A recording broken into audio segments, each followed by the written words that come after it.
Hello folks, welcome back to our channel LTT let's tax talk. This is C Shruti Gupta. आज हम कुछ ऐसी cash transactions discuss करने वाले हैं जो कि इनकम टैक्स डिपार्टमेंट ने इशू की है कि अगर कोई भी व्यक्ति इन कैश ट्रांजैक्शंस को करेगा और एक लिमिट स्पेसिफाइड है उससे एक्सीड करके करेगा तो कुछ पेनल्टीज को फेस करना पड़ेगा या फिर कुछ ऐसे कॉन्सिक्वेंसेज हैं जिनको फेस करना पड़ेगा उस असेसी को। तो अभी हम वही डिस्कस करते हैं कौन सी वो ट्रांजैक्शंस हैं और उनके फर्दर कॉन्सिक्वेंसेज या पेनल्टीज क्या होंगी। तो सबसे पहला आता है एक्सेप्टिंग एनी कैश डिपॉजिट्स और loans. No person is allowed to accept any loan और डिपॉजिट फॉर ₹20,000 और मोर ड्यूरिंग द ईयर। कोई भी व्यक्ति लोन्स और डिपॉजिट्स इन कैश एक्सेप्ट नहीं कर सकता है फॉर ₹20,000 या 20,000 से ज्यादा। इसकी कुछ एक्सेप्शंस भी हैं, जैसे कि banking company, any organization or body of individuals or associations of person that is specified by the central government या फिर agricultural income। इन तीनों के अलावा कोई भी पर्सन अगर लोन या डिपॉजिट एक्सेप्ट करता है for ₹20,000 or more in cash then the penalty will be levied। Penalty कितनी होगी? 100% of the loan amount accepted और डिपॉजिट एक्सेप्टेड इन कैश। तो अब ऐसे ही हम नेक्स्ट पॉइंट पे आते हैं रीपेमेंट ऑफ लोन और डिपॉजिट्स। अभी हमने फर्स्ट पॉइंट में बात की कि कोई भी लोन या डिपॉजिट एक्सेप्ट किया है। अब नेक्स्ट पॉइंट में हम बात कर रहे हैं कि कोई भी हमने रीपेमेंट की है किसकी? लोन्स या डिपॉजिट्स की। No person is allowed to make repayment of any loan और डिपॉजिट फॉर ₹20,000 और more in cash and this repayment include interest thereon. अब यहाँ पे एक पॉइंट और ध्यान देने वाला है, हो सकता है किसी व्यक्ति का जॉइंट अकाउंट और वो कहता है कि मैंने तो 39,000 का रीपेमेंट किया है कैश में क्योंकि हम दो जॉइंट होल्डर्स थे इस अकाउंट के लिए। नहीं, ऐसा पॉसिबल नहीं है। अगर आप जॉइंट होल्डर भी हैं तो मैक्सिमम लिमिट जो रीपेमेंट की है that is principal plus interest वो 20,000 से कम ही है। अगर आप 20,000 या उससे ज्यादा की रिपेमेंट करते हैं मगर कैश में, तो 100% पेनल्टी लेवे हो सकती हैं। और इसकी भी एक्सेप्शन है। एक्सेप्शन क्या है? अगर वो बैंकिंग कंपनी है या फिर कोई बॉडी ऑफ इंडिविजुअल या एसोसिएशन ऑफ पर्सन या ऑर्गेनाइजेशन है that is notified by the central government, तो उस केस में ये 20,000 की लिमिट लेवे नहीं होती है, एप्लीकेबल नहीं होती है। अदरवाइज आप कोई भी रिपेमेंट ऑफ लोन करते हैं या डिपॉजिट करते हैं या फिर कोई एडवांस देते हैं किसी प्रॉपर्टी को परचेज करने के लिए जो कि कैश में है 20,000 या उससे ज्यादा, तो आपके ऊपर पेनल्टी लेवे हो सकती है। अब थर्ड पॉइंट आता है other cash transactions. No person is allowed to receive any amount of ₹2 lakh or more for a single transaction from a person, for multiple transactions from a person, या फिर in relation to any payment received on occasion or an event from a person।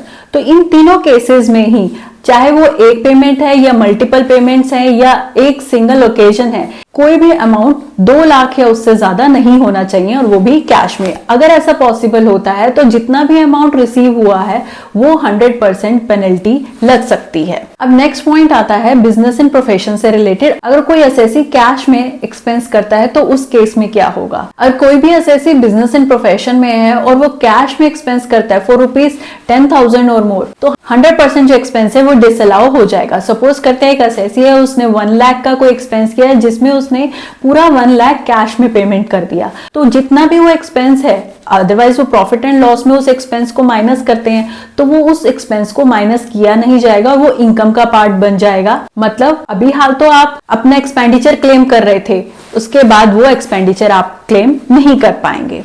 अब next point ऐसे ही आता है, अभी तो थी ये बात एक्सपेंडिचर की। अगर कोई फिक्स एसेट या कैपिटल एक्सपेंडिचर करते हैं कैश में तो उस केस में क्या होगा? अगर कोई भी फिक्स एसेट परचेज की जाती है या कोई कैपिटल एक्सपेंडिचर किया जाता है इन कैश फॉर ₹10,000 और more, then 100% of the capital expenditure will be disallowed.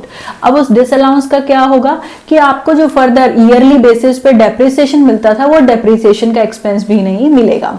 तो इस तरह से पहले जो हमने किया कोई भी एक्सपेंडिचर था, नेक्स्ट वाले पॉइंट में जो हमने किया वो था हमारा expenditure related to capital asset only, fixed asset only. तो फिक्स एसेट के केस में भी वो कैपिटल एक्सपेंडिचर जो कि कैश में किया है वो 100% डिसअलाउ कर दिया जाएगा। अब 6 पॉइंट आता है deemed income of the subsequent year. अब deemed income of the subsequent year का मतलब क्या है? कोई भी एक्सपेंडिचर है, हमने उसकी पेमेंट ड्यूरिंग द ईयर तो नहीं की है बट हमने उसका 100% एक्सपेंडिचर क्लेम कर दिया है।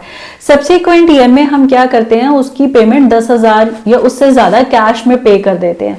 तो क्या होगा, वो सब्सिक्वेंट ईयर में जितना भी हमने 100% एक्सपेंडिचर क्लेम किया था प्रीवियस ईयर में, वो सब्सिक्वेंट ईयर में 100% इनकम का पार्ट बन जाएगा। क्यों? क्योंकि हमने 10,000 10,000 या उससे ज्यादा एक्सपेंडिचर का पेमेंट कैश में किया है। तो इसलिए हम अगर कोई भी पेमेंट कैश में करते हैं 10,000 या उससे ज्यादा किसी भी एक्सपेंडिचर के लिए, या तो वो एक्सपेंडिचर डिसअलाउ हो जाएगा या फिर वो इनकम का पार्ट माना जाएगा इन सब्सिक्वेंट ईयर। अब नेक्स्ट पॉइंट आता है हमारा कैश डोनेशन का। कोई भी अगर डोनेशन करनी है और अगर 2,000 से ज्यादा का अमाउंट है तो आपको अदर देन कैश मोड ही करनी होगी अगर आप उस डोनेशन का डिडक्शन क्लेम करना चाहते हैं under section 80G। Other than cash mode आप यूपीआई मोड से भी कर सकते हैं, IMPS भी कर सकते हैं, NEFT, RTGS, cheque, bank draft, कुछ भी हम ऑप्शन ऑप्ट कर सकते हैं अदर देन कैश मोड के लिए। ऐसे ही हमारा नेक्स्ट पॉइंट आता है, last point, that is point number 8। अगर हमें कोई इंश्योरेंस, हेल्थ इंश्योरेंस प्रीमियम पे करना है तो उस केस में क्या होगा। कोई भी हेल्थ इंश्योरेंस प्रीमियम अगर SSC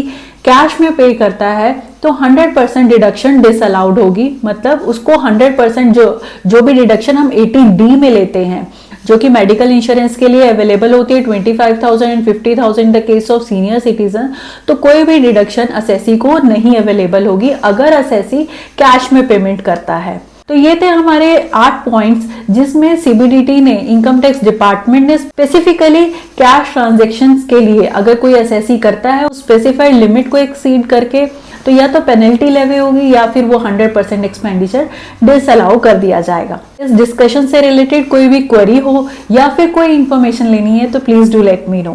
thank you for listening. Do subscribe to my channel. Stay safe, stay healthy, bye bye.